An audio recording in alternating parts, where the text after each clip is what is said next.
Boa tarde, Bahia! No ar, encontro marcado. Hoje nós temos a imensa satisfação de receber a doutora Érica Rusch. Ela é advogada e é da área de Direito Ambiental. É um assunto que está muito em voga. Vamos conversar dentro de pouco com ela para que tenhamos os ensinamentos. Dentro de instantes.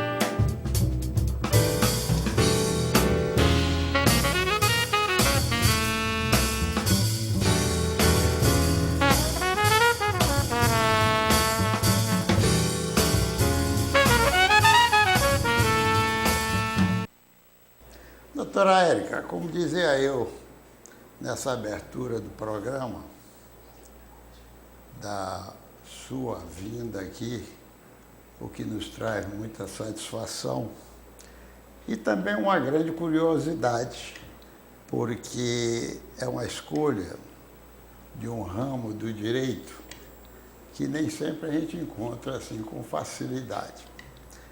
E nesse contexto, eu gostaria de lhe fazer uma pergunta curiosa. Por que dentro, digamos, de todos os viés, digamos assim, do direito, você escolheu o direito ambiental? Pois é, boa tarde, doutor Luiz, boa tarde a todos. Essa realmente é um grande prazer estar aqui, nesse encontro marcado, podendo bater papo com o senhor e com todos que estão nos assistindo. E realmente essa é uma grande pergunta que costumo me fazer. E eu sempre me pergunto realmente por que eu escolhi o direito ambiental. Primeiro porque é um direito novo e relativamente novo em termos de atuação da advocacia ambiental e também muito pouco usual, as pessoas realmente se especializarem nessa área. Eu iniciei minha carreira, não comecei na área ambiental, iniciei em outras áreas, as áreas mais tradicionais, civil, trabalhista.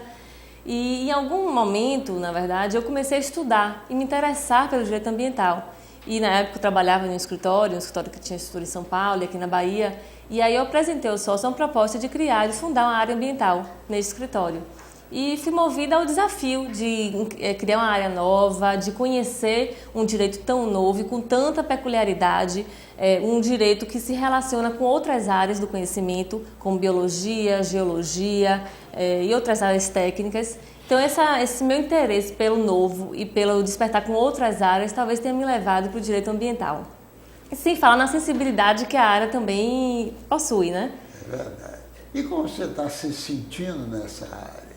Eu particularmente adoro, sou muito realizada com o que eu faço, doutor Luiz. É uma área que a gente trabalha muito no direito ambiental, diferente das áreas tradicionais do direito, a gente trabalha muito com a mediação. Então, a gente lida muitas vezes com órgãos ambientais que estão identificando a infração de uma empresa e com empresários que querem exercer sua atividade de forma muito mais rápida e célere. E a gente, na advocacia ambiental, a gente lida muito com mediação, então mediar conflitos. Em vez de seguir a linha tradicional dos advogados do direito, que é enfrentar e litigar, levar os conflitos para ao judiciário, no direito ambiental, a gente tem uma atuação muito maior na parte de mediação, evitar conflitos, de orientar o empresário de como ele implementar regras que respeitem a legislação ambiental antes de desenvolver sua atividade. Então, é um trabalho muito gratificante, no sentido de que a gente vê um resultado, a inserção no setor, na atividade econômica, desses conceitos e restrições ambientais. E, por outro lado, a gente sempre, quando se depara com conflito, a gente busca sempre mediar esse conflito. Então, realmente é muito gratificante. Eu sou muito realizada com o que eu faço. Agora, me diga uma coisa, isso aí também já é outra curiosidade. Quer dizer que, como você tem essa parte de gerenciar conflitos e tal, me parece que aí termina havendo uma somação com o direito do trabalho dentro desse conflito, questões trabalhistas, misturado com essa questão do direito ambiental, do que você defende. Tem um ramo específico, na verdade, quando se fala em conceito de meio ambiente, Tem algumas pessoas que defendem que o meio ambiente não é apenas o meio ambiente natural, né, que é a proteção dos recursos hídricos, da fauna, da flora, mas se teriam outras áreas protegidas pelo direito ambiental, que seria, por exemplo, o direito urbanístico, né, o meio ambiente urbano, o meio ambiente cultural e o meio ambiente do trabalho. Então, de fato, quem atua no direito ambiental muitas vezes se depara com essa conciliação, digamos assim, de dois ramos, que é o direito do trabalho e o direito do meio ambiente, quando se depara com a questão do meio ambiente do trabalho. Então, isso de fato acontece em algumas situações. Agora, você falando disso, e hoje me parece que as delongas no sentido de conceito, no sentido dos direitos, essa questão de demarcação. O que é que você acha dessa demarcação ambiental, porque não deixa de ser dessa área, e o que é que você acha que está acontecendo nesse contexto? Quando a legislação ambiental, embora a legislação ambiental ela não seja recente, né, ou a atuação da advocacia ambiental, que eu diria que é recente, existem leis de 37, 65, mas quando ela começou realmente a ser implementada e ser observada e exigida a sua aplicação, as pessoas começaram a se deparar com uma situação nova. Né? Eles exerciam direito de propriedade sobre seus imóveis, sobre suas propriedades de forma plena e de repente começaram a perceber que nem tudo que estava em suas propriedades, seus imóveis, eles poderiam realmente gozar. Então, que haveria algumas demarcações de áreas que seriam restritas de preservação ambiental, como, por exemplo, a área de preservação permanente, as próprias unidades de conservações que impõem algumas restrições ambientais. Então, essa demarcação de áreas com restrições ambientais nas propriedades das pessoas realmente gerou um conflito muito grande para as pessoas entenderem que, embora algumas áreas estivessem na sua propriedade, elas não teriam o direito de usar e gozar dessas áreas. Então, isso realmente causou, né, estranheza em algumas pessoas, mas é a realidade. Então, de fato, existem bens que eles são coletivos, eles não podem ser adquiridos pelo particular, são bens que pertencem à coletividade e aquele particular que possui em suas áreas esses bens de natureza coletiva, eles têm que observar as demarcações que a legislação prevê e as restrições que se exige para poder realmente preservar essas áreas. Agora, veja você. Aqui, por exemplo, no nosso estado, quer dizer, várias situações foram criadas, né? E então, você que Itaju da Colônia, enfim, nessa área mais para o sul, e a gente fica, pela leitura que a gente faz dos jornais, aí pela imprensa, até pelas notícias de televisão, né? A gente fica sem saber. Eu, por exemplo, estou nesse meio. Se aquilo que está acontecendo é realmente um direito daquele proprietário que estava lá, que construiu, ou se realmente aquela demarcação pertencia aos índios, principalmente, me parece que é o caso mais em evidência, e, digamos assim, de requererem os direitos, não é? Como é que você vê esse negócio aí? Veja bem, toda atividade ela é permitida. Existe um princípio constitucional que é da livre iniciativa. Então, a atividade ela é permitida, mas tem uma prerrogativa que tem que ser observada, que a própria Constituição também prevê isso, que é da preservação ambiental. E quando se fala do meio ambiente, se fala da proteção dos recursos, como a gente falou há pouco, dos recursos naturais, como também até da vida humana. Então, no caso dos índios, por exemplo, quando eles habitam um local em que algum empresário, algum particular pretende empreender na proximidade naquela região, ele realmente tem que observar aquelas restrições que aquela área indígena existe e prevê. Então, toda atividade, quando ela vai ser implementada, ela precisa previamente realizar estudos ambientais. E esses estudos ambientais, o que eles fazem? Eles fazem um diagnóstico da área onde vai se empreender, onde vai se implantar a atividade. Nesse diagnóstico, você levanta a fauna existente, a flora existente, a existência de áreas demarcadas indígenas, quilombolas ou algumas áreas que são protegidas, a existência de recursos culturais que devem ser protegidos. Então, esse estudo, ele diagnostica toda a área onde vai se implementar a atividade. E feito esse diagnóstico, passa-se a avaliar os impactos que aquela atividade causará naquela área. Então, se eu vou implementar uma atividade que causará algum certo impacto naquela área indígena ou naquela área de quilombolas, de pessoas que têm uma área demarcada, eu precisarei, ou isso poderá inviabilizar às vezes a implementação da minha atividade, ou se não inviabilizar, eu terei que observar aquelas regras e observar quais são os impactos que minha atividade causará naquela demarcação de terra, por exemplo. E feito o diagnóstico da atividade, o diagnóstico da área e a avaliação dos impactos que a atividade causa em determinada área, passa-se a um terceiro momento, que é prever medidas que ou evitem esses impactos, ou mitiguem, né, reduzam esses impactos, ou que realmente, uma vez que não pode reduzir nem evitar, que se compense esses impactos. Então, esse estudo ambiental, inclusive, ele é previsto na Constituição, no artigo 225, se prevê a realização desses estudos, que chama de estudo de impacto ambiental. E esse estudo ambiental que vai ser o sinalizador de tudo que eu posso fazer para empreender aquela atividade que eu desejo. Desde uma atividade rural, uma atividade industrial, uma atividade imobiliária. Então, qualquer atividade, eu precisarei realizar um estudo para fazer toda essa avaliação. Feito esse estudo, aí eu poderei pedir uma autorização ao poder público para que ele admita que eu empreenda a minha atividade. Agora que eu pude entender, e por isso eu estava até insistindo, não é? Porque achava de que nessa história dessas delongas e, digamos, desses direitos, eu conheço pessoas, por exemplo, que tiveram propriedades e dentro dessas propriedades essas invasões ocorreram e me parece que tudo aquilo que foi realizado, plantado no bom sentido, e que as pessoas, digamos assim, perderam pelas invasões que ocorreram, né? Eu sei bem que vocês defendem mais, principalmente nessa sua área, essas implantações de acordo com as necessidades, mas também com o respeito ao ambiente, né? Mas eu estou lhe perguntando algo que, por curiosidade, se há, digamos assim, quando você se depara com uma situação dessa, se isso aí está dentro, digamos assim, do seu ramo de direito, ou se aí já passa para o outro ramo que vai defender o seu direito de propriedade. Verdade. Como é que isso aí funciona? Tem uma interface de dois ramos aí, né, pelo que você me relata. Eu diria que o direito ambiental e o direito imobiliário, a questão possessória. Certo. Então, a invasão em si, na propriedade de um terceiro, é uma questão possessória imobiliária. Mas essa invasão implica também questões ambientais.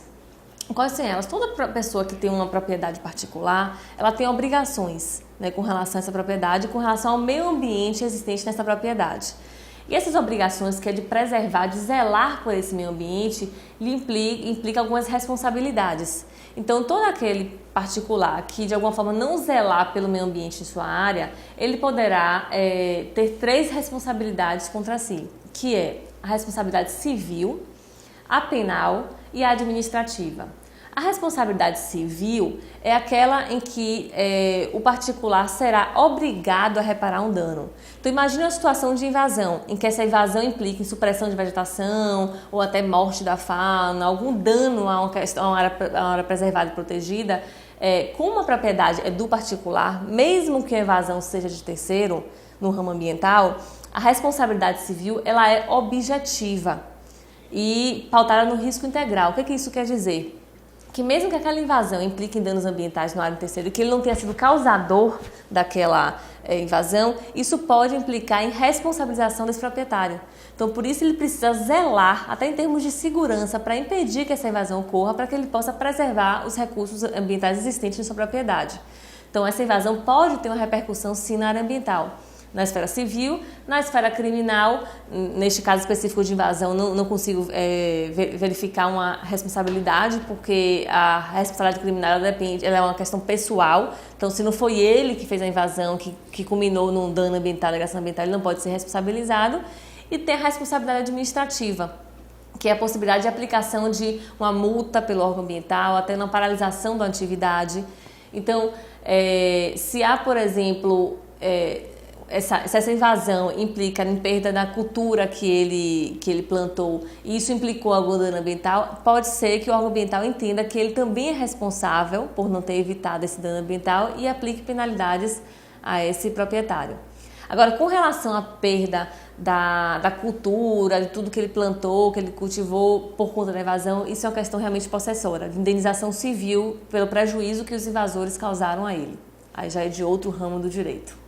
Você colocou uma coisa muito importante, que a gente até observa, que quando há essa invasão, aqueles invasores, eles então praticamente acabam com tudo aquilo que foi realizado, certamente autorizado, e até, digamos assim, de plantios do ponto de vista de pesquisa, e tem se visto que esses invasores praticam dessa maneira em certas empresas, até ligado, acho que a celulose ou coisas que o valem, não é verdade? E que não sei bem como no final isso aí, esse prejuízo fica realmente para a própria empresa que fez, porque não deve ter compensação para que isso ocorra. É verdade, é assim? De fato, assim, na verdade, acho que a origem dessa problema de invasão é uma questão social.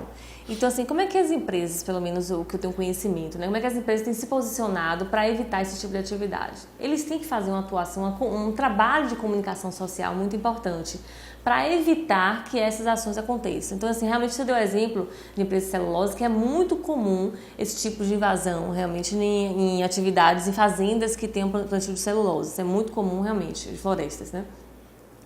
E a forma deles evitarem, né, assim, preventivamente eles evitarem, é realmente fazer um trabalho de comunicação social, para que saiba por que essa comunidade está fazendo isso, quais são as razões, como pode evitar e impedir que isso aconteça. Agora, feito esse trabalho de comunicação social, isso não funciona, né, não tem funcionado muito bem ou como se esperava, essa invasão realmente acontecer, de fato, o prejuízo acaba realmente sendo arcado pelo proprietário da área, pela empresa no caso. Muito embora há uma discussão se o Estado, por exemplo, poderia ser responsabilizado porque ele falhou de alguma forma na segurança, ou falhou na área social, na forma de não fazer com que aquelas pessoas conduzam esse tipo de atividade. Então, assim, há uma discussão se o Estado, por exemplo, poderia dividir essa responsabilidade com o empresário. Mas, na prática, o que acontece realmente é que o empresário vem respondendo pelo prejuízo sozinho. Agora, a minha pergunta é o seguinte: quando esses casos ocorrem, como tem acontecido, com frequência, vocês são chamados aí para poder entrar na parte de vocês, para poder ver como concilia ou respeita os direitos? Como é que é feito isso? Normalmente a solução de uma situação dessa, ela surge da empresa mesmo. Como a empresa normalmente ela tem a sua equipe de comunicação social, a equipe de gestão de conflitos internos, essa equipe ela normalmente está à frente disso. O que a gente é chamado quando isso implica, porque às vezes essa invasão é feita com incêndio, por exemplo. As pessoas incendiam a área que tem uma vegetação existente para poder invadir. Então, quando isso implica em um dano ambiental, uma degradação do meio ambiente, aí sim nós somos chamados para poder solucionar. Seja junto ao Ministério Público, que às vezes fiscaliza e, ao identificado um dano ambiental, um incêndio ocorrendo, por exemplo, ele vai chamar a empresa para que ela possa se justificar ou reparar aquele dano existente. Aí, nesse momento, a gente entra para poder intermediar esse conflito, né? Esse litígio que há entre o Ministério Público, um órgão ambiental, por exemplo, que fiscalizou a atividade, e a empresa que às vezes ela não causou o dano, mas ela foi responsabilizada pelo dano. Então, a gente vai tentar, na verdade, compor esse dano. Então, vamos ver os elementos que foram degradados, colher, ao apresentar ao Ministério Público ou ao órgão ambiental que fiscalizou uma proposta para poder recuperar esse meio ambiente, e feita essa proposta vai se negociar, mediar esse conflito negociando a forma de compensação de dano ambiental e aí sim solucionar esse litígio. Porque, se não me falha a memória, existe, digamos assim, talvez até de lei, é de lei mesmo. Quer dizer, se você tem uma propriedade e essa propriedade é produtiva, ela não deveria ser invadida, porque na verdade não é um terreno devoluto, mas às vezes essas coisas perdem, digamos assim, esses requisitos e essas invasões ocorrem em propriedades que realmente estão produzindo, né? Aí já começa a entrar em outra área do direito para a defesa, como você disse assim, digamos, daquele imóvel e daquilo que você realmente ocorreu ou tinha plantado e tal. Isso tem acontecido, né, Sim, doutora? e não só, e assim, realmente isso, né, passa para o ramo imobiliário.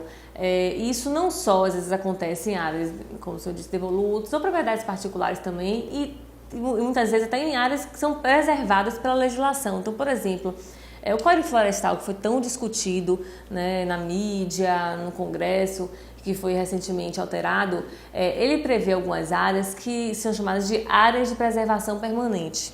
O que são essas áreas? São áreas que, em regra geral, o homem não pode intervir, salvo algumas exceções que a legislação prevê, por exemplo, interesse social, utilidade pública ou baixo impacto. Então, essas áreas, nem com autorização, muitas vezes, se pode intervir, muito menos uma invasão. Então, assim, as invasões, às vezes, acontecem em áreas que a legislação proíbe de ter ocupação. Então, e essa invasão em uma área de preservação permanente, por exemplo, vai implicar para os invasores responsabilidades civil, administrativa e penal. E quando eu falo nas 3 responsabilidades, isso pode acontecer ao mesmo tempo. Então, aquelas pessoas que invadiram, uma vez identificadas, elas podem ser responsabilizadas nas 3 esferas. Então, realmente, isso é lamentável que isso aconteça, mas na prática, infelizmente, é muito comum de acontecer. Porque as APPs, né, como são chamadas, áreas de preservação permanentes, elas são, por exemplo, a margem do curso da água é uma APP, a margem de uma lagoa é uma APP, o topo de um morro é uma APP. Então, essas áreas, nem sob autorização, muitas vezes podem intervir, muito menos numa invasão que sequer tem autorização. Mas, infelizmente, isso na prática acontece. E aí vem a atuação dos órgãos ambientais. Agora, você falando nisso, imagem, coisa que o valha, me veio aqui a lembrança de leitura, não é? De que nesse Código Florestal havia ainda há uma discussão muito grande da questão da margem de tantos metros e que ali não pode fazer e tal. Como é que isso ficou até hoje? Ou se não definiu ainda? Algumas regras foram definidas. Na verdade, o Código Florestal, a primeira lei do Código Florestal, ele é de 65, né? Então, regulamentava um panorama distinto do que é hoje. E nessa discussão dessa alteração do Código Florestal, né, definiu-se, né, disse que era um grande conflito entre os ruralistas e ambientalistas. Enquanto os ambientalistas queriam ampliar a proteção conferida pelo Código Florestal, os ruralistas queriam talvez reduzir, é o que se afirmava, queriam reduzir as restrições ambientais existentes em suas propriedades, até para poder explorar economicamente de forma mais intensa a propriedade. E o Código Florestal realmente ele foi aprovado com as suas alterações. E ficou, assim, houve algumas coisas que se mantiveram, né, desde 65 se mantiveram no Código atual e algumas alterações importantes elas aconteceram. Então, por exemplo, com relação à margem, né, recuo de rio, havia uma discussão no trâmite do Código Florestal muito grande em reduzir essa margem de área preservada após o curso d'água. Então, falou-se em querer reduzir para 15 metros, por exemplo. Mas isso realmente não foi adiante, não foi aprovado. A extensão da APP de um curso d'água, por exemplo, ela foi mantida pelo Código Florestal. Agora, o que aconteceu, que foi uma grande novidade, foi a definição mais precisa da onde se inicia a contagem da área de preservação. Então, por exemplo, um curso d'água de até 10 metros, ele tem uma APP de 30 metros, né? Uma margem de 30 metros deve ser preservada. E antes, pelo Código Florestal anterior, não se dizia precisamente se esses 10 metros seria o leito natural do rio, ou o leito maior, ou o leito menor, porque o curso d'água ele varia de extensão, de acordo com a temperatura, de acordo com o clima, as estações. Então, tem períodos que serão menores, os leitos e maiores. E os ambientalistas, por exemplo, definiu que essa contagem da APP ela seria considerada com base no leito maior. Então, se um curso d'água, em determinado momento do ano, ele tivesse um leito de 50 metros, embora na grande parte do ano ele tivesse de 10 metros, a APP seria considerada a partir de 50 e não de 10. Então, o Código Florestal novo trouxe uma grande novidade, que ela definiu que esse início da APP seria contado a partir do leito regular do rio. Então, não importa se o rio em um mês fica com a extensão de 50 e outro mês com 5. Então, qual o regular dele? Na maior parte do tempo, qual a extensão dele? 10 metros? Então, sendo 10 metros, é a partir daí, desse leito regular, que eu vou iniciar a contagem da APP e estabelecer a extensão da APP. Porque a extensão da APP, ela varia de acordo com o tamanho do rio. Então, se o curso d'água é de 10 metros, a APP é de 30. Se o curso d'água é de 30 metros, vai ampliando, 50, etc. Então, vai ampliando. Então, isso foi uma grande... Embora o Código Florestal não tenha reduzido a extensão da APP, a partir do momento que ela fixou de forma mais precisa o tamanho do curso d'água, o início da contagem da APP, isso houve uma mudança bem radical em termos de restrição de propriedade. E além disso também, além de precisar, de deixar de forma mais precisa esta regra, ela admitiu algumas culturas que pudessem intervir em APP, culturas agrícolas, por exemplo. Então isso foi um grande avanço para os ruralistas, e contra os ambientalistas que o Código Florestal deu. Agora, por curiosidade, você que tem uma vivência muito grande disso, a gente às vezes lê de que muitos projetos, digamos assim, importantes até para o Brasil, e que tem uma crítica muito grande dos ambientalistas, não é? Porque eu queria me referir, digamos, às grandes hidroelétricas, né? E lá para cima, né, para o norte, esses fatos vêm ocorrendo e tem até trazido prejuízos muito grandes, né, para as empresas que lá estão, porque de quando em vez há uma invasão e nessa invasão ocorre danos àquele trabalho que foi realizado. E também eu queria ouvir sua opinião, porque você milita nesse meio, essa questão dessa licença ambiental, que ela é tão criticada dentro dessa apreciação e que dizem até que os projetos não vão adiante porque demora, é algo que, digamos assim, esse nascimento não ocorre. Como é que você vê essa história, doutor? Veja bem, doutor Luiz, a licença ambiental é um ato que vai autorizar uma atividade a ser implementada quando observar que as restrições ambientais estão observadas. Então, qual é o procedimento de obtenção de uma licença ambiental? E aí também se aplica às hidrelétricas, por exemplo.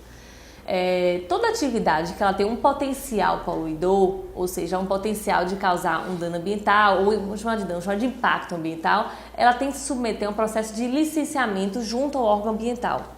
Esse processo de licenciamento, a gente falou rapidamente, ele se inicia com o estudo ambiental, aquele estudo que nos referimos há pouco.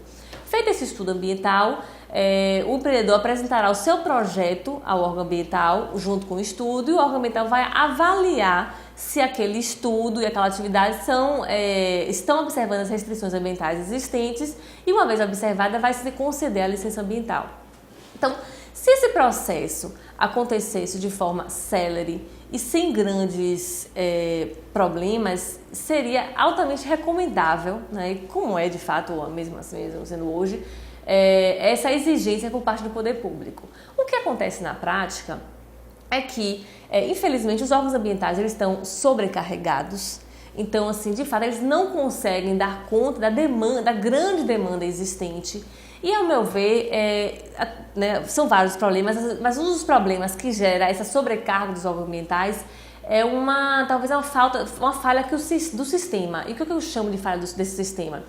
É que a legislação, a Política Nacional de Meio Ambiente, ele prevê a gestão compartilhada. O que é gestão compartilhada? Nós temos 3 entes, que é a União, além do Distrito Federal, União, Estados e Municípios, que podem atuar no âmbito do licenciamento ambiental. E é recomendável que esses 3 entes assim o façam. A União licencia, o Estado licencia e os municípios, sobretudo, não licenciem. Mas o que acontece muito aqui no Brasil e na Bahia particularmente também muito, é que os municípios ainda não estão capacitados para exercer essa competência que a Constituição lhe conferiu, que é de licenciamento. Então imagine, aqui no estado da Bahia são 417 municípios, né? Imagine se esses municípios eles não licenciam e para quem vai recair o licenciamento? Para o Estado, na atuação supletiva. Então, uma coisa é cada município exercer sua competência licenciatória e licenciar uma atividade, porque ela está próxima da atividade, ela conhece melhor quais são as condições do local, as condições da população, os impactos que a atividade vai causar. Então, de forma muito mais rápida e talvez até eficaz, o município poderá conceder uma licença. Mas quando o município não tem não faz sua gestão ambiental do município, essa competência que é do município recai para o Estado. Então o Estado se sobrecarrega de licenciamento e não consegue dar conta dessa demanda. Então assim, há um atraso muito grande disso.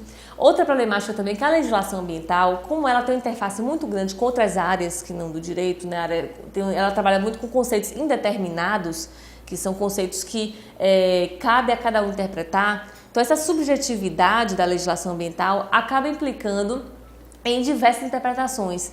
Então, você vai licenciar o empreendimento pelo Estado. Aí existe um técnico específico que tem entendimento que aquela restrição não está sendo observada, enquanto o outro técnico entende que a restrição está sendo observada. O Ministério Público entende diferente do órgão ambiental licenciador, seja ele o Estado ou o município, qualquer que seja. Então, essa divergência de entendimento em torno da legislação ambiental, pela própria característica da legislação ambiental, que ela trabalha muito com conceitos determinados, acaba gerando realmente uma grande complexidade no licenciamento. Então, além de demorar por conta da sobrecarga dos órgãos ambientais, pela falha da gestão compartilhada, essa legislação permite uma infinidade de interpretação. Essa infinidade de interpretação realmente gera uma atuação conjunta de órgãos ambientais, de Ministério Público discordando de Estado, a IBAMA discordando de município, e isso realmente acaba tumultuando o processo de licenciamento e impactando demais no setor econômico. Então, esse setor econômico, essa segurança jurídica que ainda reina, né, no direito ambiental, realmente é um grande receio que o setor econômico tem e tem realmente impactado muito nas atividades econômicas. Isso é uma verdade. E assim, a solução para isso, para mim, uma grande solução é fazer essa gestão compartilhada funcionar. Então, fazer os municípios licenciarem muito bem. Não basta licenciar pro forma, tem que licenciar realmente com qualidade. Então, se os municípios licenciassem com qualidade e assim também os estados e a União seguissem essa linha, e a legislação ambiental fosse cada vez mais sendo rediscutida e definindo um pouco melhor os seus conceitos e as suas regras, eu acho que esse panorama mudaria e esse licenciamento ambiental não seria um entrave, e sim seria uma solução em que você colocaria a atividade num ponto de equilíbrio, em que ela ocorreria, né? Ou seja, a atividade econômica ela aconteceria de forma muito constante, mas também respeitando as regras ambientais.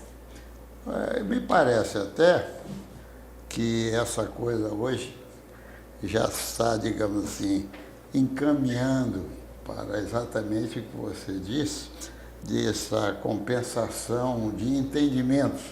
Porque eu me recordo bem que anteriormente as coisas ficavam muito difíceis e esses projetos às vezes não ocorriam, digamos assim, exatamente pela falta de providência do órgão responsável para liberar, né? Eu não sei também, isso aí é uma pergunta mais assim abrangente, porque afinal de contas você vive nessa confluência de meio ambiente com o direito, digamos assim, da propriedade ou para o desenvolvimento. Eu me lembro bem, eu estava lá na Câmara Federal, quando havia uma discussão muito grande da história da demarcação. E me recordo que foi feita uma demarcação de tal maneira que, inclusive, imprópria, porque ela estava sendo realizada numa fronteira com um país, não é? E não estou querendo atacar índio, nem falar mal, nada disso, mas era apenas de uma racionalidade, de uma área muito grande que praticamente seria assim como se diz, numa linguagem internacional, de um paralelo que eles teriam entre a nação brasileira e a outra. E o que é que aconteceria? Estaria sujeito, no futuro, que aquela área, digamos, daquele paralelo que iria ser, no momento, à disposição da área dos indígenas, vamos dizer, e o que é que aconteceria? Poderia estar sujeito amanhã até uma invasão e uma diminuição da nossa fronteira. Hoje, parece que essas coisas estão sendo, inclusive, revistas. Outro dia mesmo eu vi uma nota onde a própria presidente estava reavaliando a extensão dessas áreas que estavam demarcadas indevidamente por esse processo, né? E também outra coisa, em um outro item, esse desentendimento da FUNAI, que hoje muda, digamos assim, os seus administradores, porque às vezes há uma tendência favorecendo o outro lado.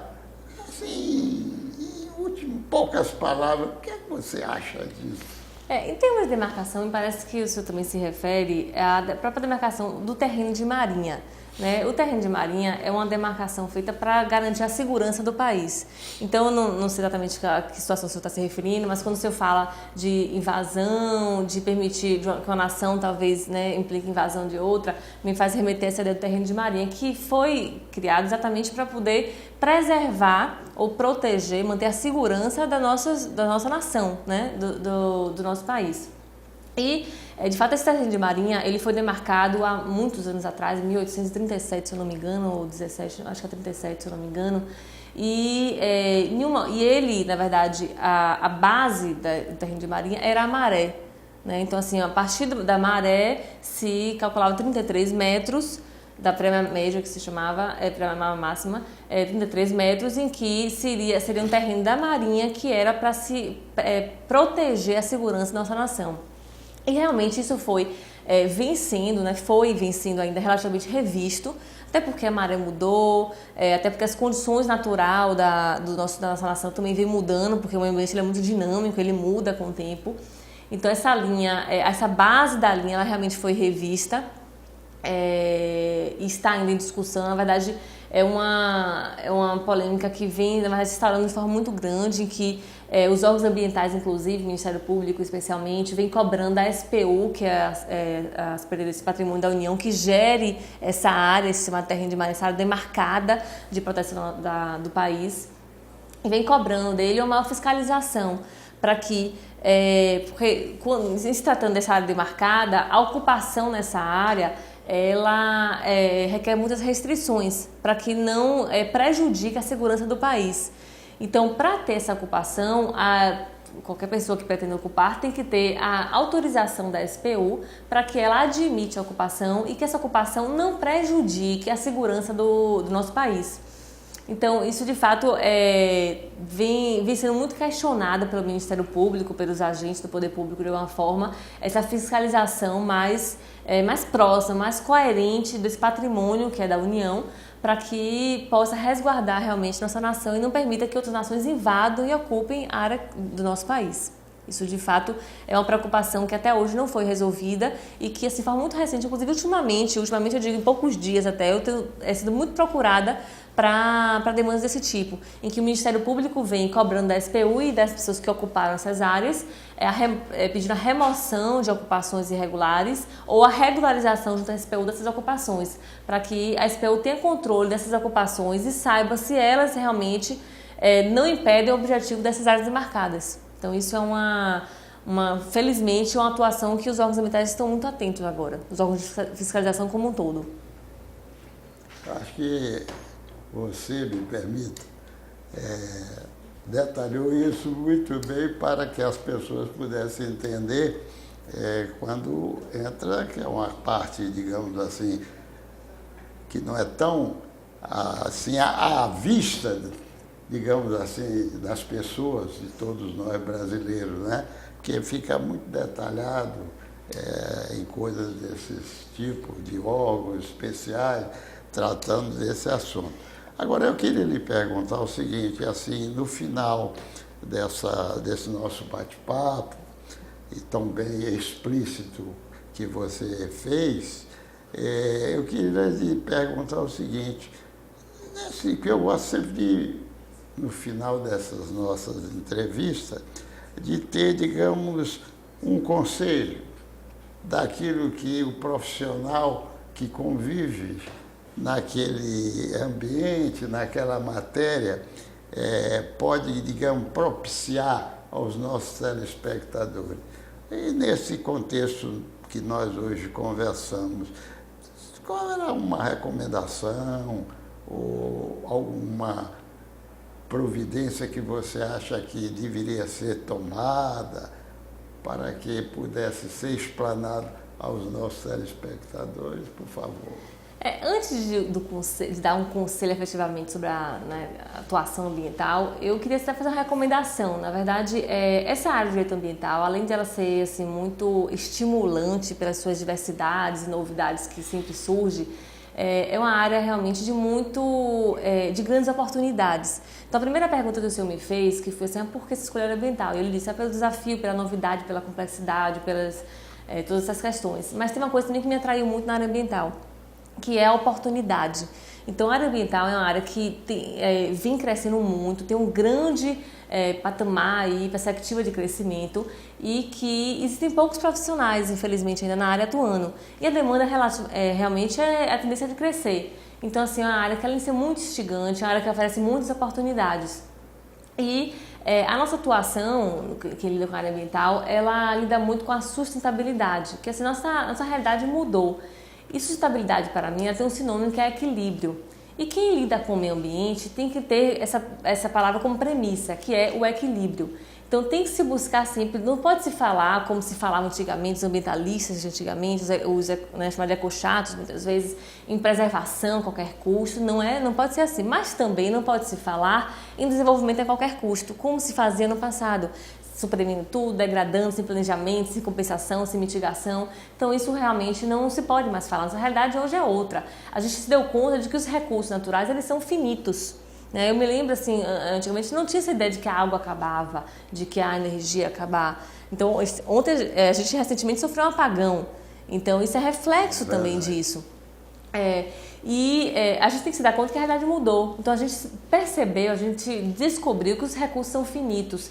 E daí a gente tem que ter como premissa a palavra equilíbrio, que é a sustentabilidade, que é permitir e incentivar que as atividades econômicas existam. Então não pode se pensar somente em preservar o meio ambiente e nada de se fazer. Isso não pode ser admitido, até porque nós dependemos do capital do trabalho, da economia. Mas, por outro lado, essa economia ela tem que começar a inserir no seu custo, no custo de uma atividade, no custo de investimento, as vertentes ambientais. Então, para empreender, eu preciso saber quais são as restrições ambientais que minha atividade tem que observar e quais são os impactos que ela vai causar e ter a obrigação, sim, de compensar esses impactos.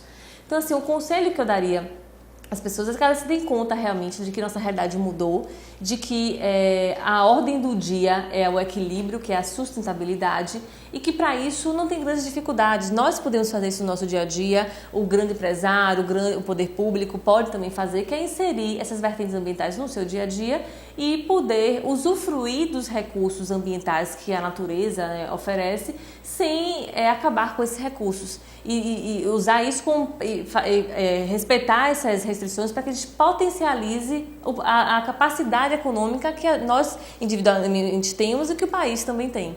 Então, acho que esse é o conselho que eu digo. Então, assim, que hajam sempre com equilíbrio, seja na preservação, seja na desenvolvimento da economia e insiram essas questões ambientais no seu dia a dia. E a gente vai ver como é muito mais fácil e prazeroso viver assim. Acho que essa é a mensagem. E por último, lhe agradecer enormemente esse convite de estar aqui hoje. Foi um bate-papo agradabilíssimo falar dessa temática e o prazer de lhe conhecer e poder aqui discutir, debater esse bate-papo legal aqui com o senhor. Eu quero lhe agradecer por essa oportunidade, viu? Satisfação imensa, doutora. Obrigada, viu? Prazer enorme. Volte sempre. Obrigada, estarei aqui em vários encontros marcados.